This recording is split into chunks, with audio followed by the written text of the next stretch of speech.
Miss Catherine Bernardo, totoo nga ba mga bali-balita no, na may bibigyan siya ng bagong or pagkakataon? So yan ang ating pag-uusapan. Ano nga bang plot twist ng balitang ito? At ano nga ba ang pasabog ng dekada ng buong internet? So, kalmahan nyo lang ang first ng mga puso nyo mga B. Dahil official nang nasira ang internet, ang mga FYP at ang buong universe. Kung akala nyo sapat na ang nakaraang ganap sa showbiz para guluhin ang timeline nyo, mag-ready na kayo sa pinakamalaki at pinaka-unexpected at pinaka-high key na nakakakilig na crossover ng taon. Sabi dyan, ang nag-iisang multimedia prince at Curly's King na si James Reid ay nahuli sa camera lang literal na hinihinarana ang ating nag-iisang box office queen at Madame Tussauds icon na si Miss Catherine Bernardo. Yes, tama po ang basa nyo, mga mima, walang halong clickbait, walang halong charot. Si James Reid, bitbit ang kanyang ultra smooth vocals, mapang-akit na gaze at siksik na karisma ay nag-perform sa isang super sweet na kantang direkta sa harap ng isang medyo nagugulat pero super glowing na si Catherine. Ang mga netizen ay literal na nagwawala na sa X or dating Twitter at TikTok at ang collective screaming ng sambayanan ay abot hanggang Mars. Himayin natin ang bawat segundo na may gakilig na harana na ito'y nag-iwan sa atin ng lahat ng sumisigaw na sana all hinaharana ng isang James Reid. So, paano nga ba nagbago ang ihip ng hangin at parang sinasabing magbibigay ng chance itong ang kampo ni Miss Catherine, no? Kasi bago pa man po ilabas yung kanila pong project ni James Reid, marami na po ang tumaas ang kilay. Kasi parang yung ang dami na kasing shippers na nagkalat. Meron pong Katniel, Katden, ngayon Katrid. So parang sinasabi nila na magiging effective pa rin ba yung tambalang ito matapos nga na magkaroon ng paasa moment nitong si Catherine kay Alden, no, sa kanilang tambalan. Pero ang eksena, paano nagbago ang ihip ng hangin? Gawin nating malinaw yung resibo para sa mga person na natulog na maaga o nawala ng internet load habang nagaganap ang pambansang atake, no, sa puso. Ang event ay nagsimula bilang isang normal na high-profile showbiz gathering kung saan naroroon ang naglalakiang bituin ng industriya. Si Catherine ay mukhang isang diyosa sa kanyang eleganting outfit, very demure, very mindful, very classy, gaya ng inaasahan sa isang hinalal na reyna. Habang nagre-ready ang lahat para sa main program, biglang nagbago ang lighting sa venue. Isang acoustic guitar na nagsimulang tumugtog ng isang napaka-familiar at napakatamis na melody. Mula sa gilid ng stage, dahan-dahang naglalakad si James Reid habang hawak ang microphone. Imbis na mag-perform para sa buong crowd, ang kanyang mga mata ay nakalock on kay Catherine Bernardo and the gaze na pwede nang ibenta sa black market. Nang magsimulang kumanta si James gamit ang kanyang sikat na R&B silky smooth voice, ramdam mo agad ang pagbabago ng energy sa buong silid. Si Catherine na noon una ay nakipagtsikahan lang sa kanyang mga kaibigan ay napalingon at literal na natulala. Hindi lang to basta pagkanta sa harap ng isang co-actor. Ang paraan kung paano tumitig si James kay Kat habang binibitawan ng bawat linya ng kanta ay may halong matinding paghanga, respeto at low-key. Pasimpleng panliligaw vibe. Mapapansin mo na bagyang namula mga pisngi ni Kat at napahawak siya sa kanyang mukha habang dahan-dahang umiti. Isang classic reaction kapag ang isang top tier na lalaki ginagawa kang sentro ng universe.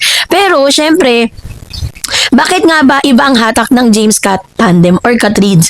Sa mundo ng modern dating at pop culture, mabilis mag-analyze ang mga kabataan ngayon. Bakit nga ba ang haranang ito ay kinuturing na ultimate cultural reset sa kalagitnaan ng 2026? Ang pagsasama ng dalawang haligi ng pop culture. Lahat tayo lumaki sa sikat na era ng mga love team kung saan sina James at Kat ay galing sa magkaibang dambana ng industriya. Si James ay ang rebel boy, cool R&B icon na nagpabaliw sa lahat ng kanyang mga rom-com movies. Si Catherine naman ang permanenteng reyna ng box office na may hawak ng puso ng masang Pilipino. Ngayon pareho na silang mature, independent, at nasa rurok ng kanilang karera. Ang makita silang magkasama sa isang napaka-romantikong eksena ay parang isang panaginip na hindi natin alam na gusto pala natin. Pero ang green flag at bad boy paradox para sa mga Gen Z netizens, si James Reid ay nagpakita ng isang napaka-attractive na aura ngayon.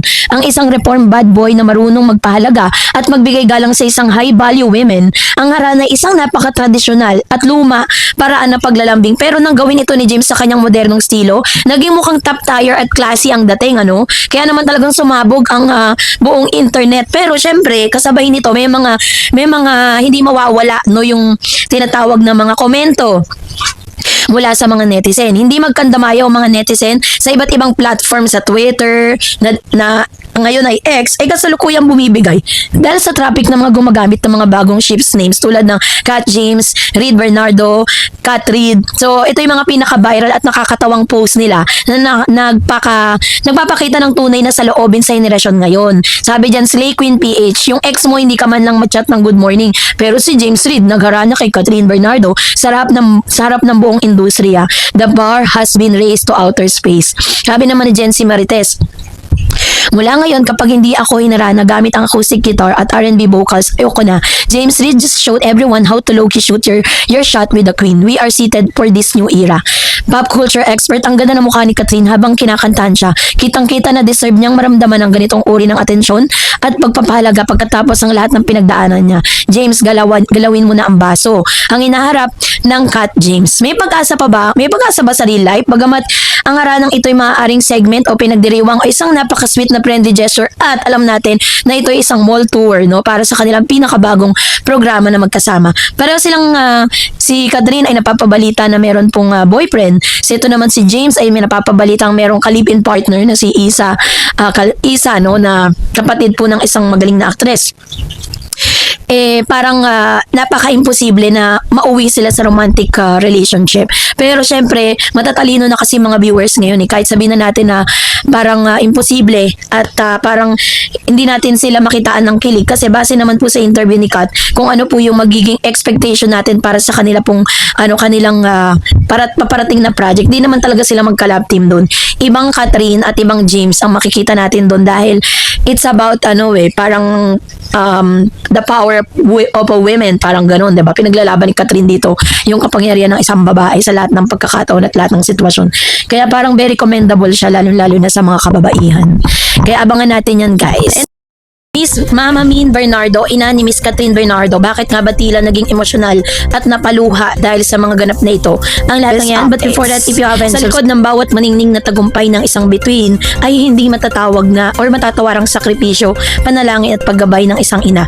Ito ang muling nagpapatunay ng buong bansa ng maging emosyonal si Miss Min Bernardo, ang ina na nag-iisang kapamilya star na si Catherine Bernardo habang inaalalang naging simula ng isa sa pinakamalaking milestone sa karera ng kanyang anak. Ang pagkakaroon ng sariling wax figures sa tanyag na Madame Tussauds. Sa naganap na unveiling ng tinaguriang Cat Twin wax figure ay hindi napigilan ni Mama Mi na maging sentimental. Ang okasyon ay hindi lamang isang simpleng pagtitipon para sa media. Ito ay isang banal na sandali na nagudyat ng pag-akyat ni Catherine Bernardo sa rurok ng pandaigdigang pagkilala bilang isang Pilipino icon. Gayunpaman, sa likod ng pangyayaring selebrasyon ay may kwentong ng pagluluksa, pananampalataya at divine intervention na nagpaiyak sa lahat ng dumalo. So ano nga bang misteryo timala sa likod ng pagpili? Ang pagbabalik tanaw ni Mama Min sa isang eksklusibong panayam habang ginaganap ang paglulunsad ay binahagi ni Mama Min ang isang napakabigat at napakalagang kwento na naganap bago pa man opisyal na i-anunsyo ng Madame Tussauds ang pagpili kay Catherine. Isang kwento ito na nagpapakita ng mga pangarap ay hindi lang pinagsisikapan sa lupa, kundi may mga anghel din na nagpapanalo nito sa langit. Ayon kay Mama Min, nagsimula ang lahat noong 2024. Isang malapit na kaibigan ang nagsimula bilang isang masugid na tagahanga ni Catherine bago naging kanyang matalik na kaibigan. Ang unang nagbulong sa kanya nakasama ang pangalan ng aktres, mga pinagpipilian para sa immortalidad sa kanilang kinikilalang museo.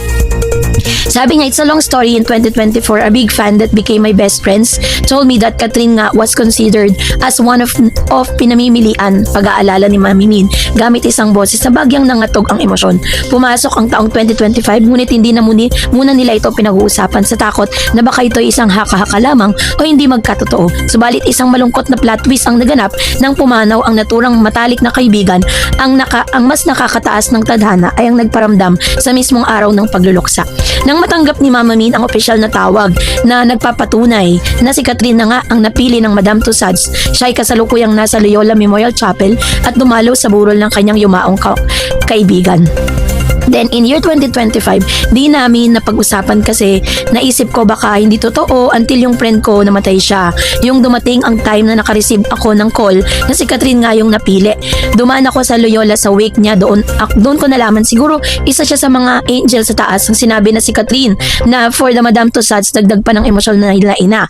Ang pagpapayag na ito ay nagbigay ng mas malalim na kahulugan sa wax figure. Ito ay hindi lamang produkto ng marketing o kasikatan. Ito ay isang gantimpala na tila may basbas mula sa kabilang buhay.